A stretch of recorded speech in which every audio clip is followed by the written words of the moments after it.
Hello, my name is Sara Berkholtz, and I'm a parent to two elementary school children in MCPS, one of whom has special needs. I am here to talk about the failure of virtual learning, how other school districts have safely returned students to school, and advocate for an expedient return to in-person learning for students with special needs. Due to virtual learning, my kindergartner has regressed seriously over the past 10 months. My child is not alone. Other local moms shared that their children are also regressing due to virtual learning. IEPs are not being fulfilled, and the few services that are offered are largely inadequate.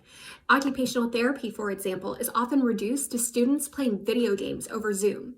The results are measurable. MCPS reported that students with special needs experienced a dramatic rise in failing grades from last year.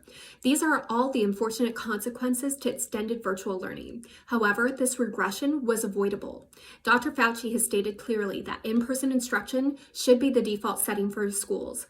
I was nervous about potential school reopenings over the summer, but the data is in and shows that in-person learning can be done safely. I have almost a dozen nephews and nieces, and all of them have had an option for in-person learning across the U.S. in Massachusetts, Florida, Kansas, and Texas.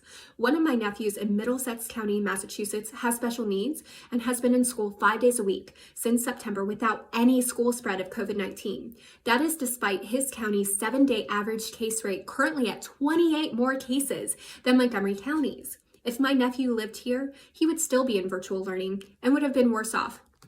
Not due to the local COVID-19 case rates, but due to the lack of action that MCPS and the board have taken to reopen.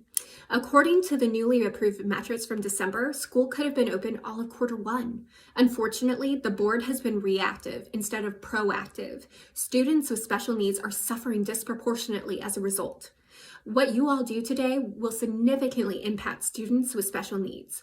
We need to be proactive in anticipating a return to school, acknowledging that teachers will start being vaccinated in just a few short weeks. Teachers could be fully vaccinated by the end of February. I'm asking the board to consider the two following items. 1. Commit to a plan that enables all students with special needs to return by March 1st at the very latest.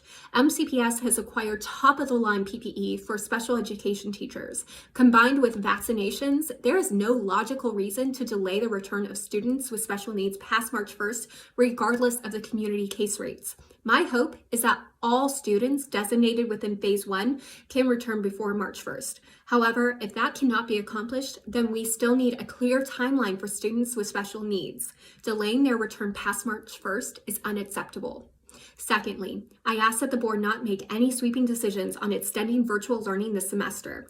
Please meet on a bi-weekly basis so that reopening can happen as swiftly as it can. If you vote to delay considering in-person learning for an entire month or quarter, we could potentially miss weeks of valuable in-person instruction. Students with special needs must have a clear time frame for a return, and that return should not be unnecessarily delayed. It is time to take proactive leadership.